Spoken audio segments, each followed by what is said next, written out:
Bella, nagalit ka ba sa akin sa sagot ko sa prank call nyo sa Run Club?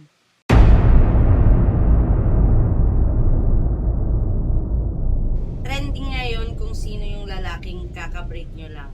Sino ba yon?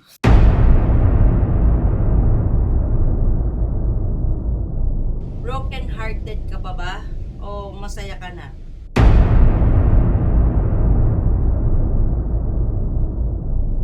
Anong masasabi mo kay mom?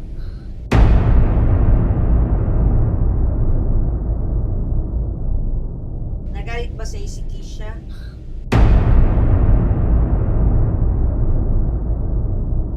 Wala guys, thank you pa rin sa pag-support sa akin and sana supportahan nyo kami ni Mav ngayon and supportahan nyo pa rin yung Run Club sa YouTube, lalo na sa TikTok para sa mga bagong updates.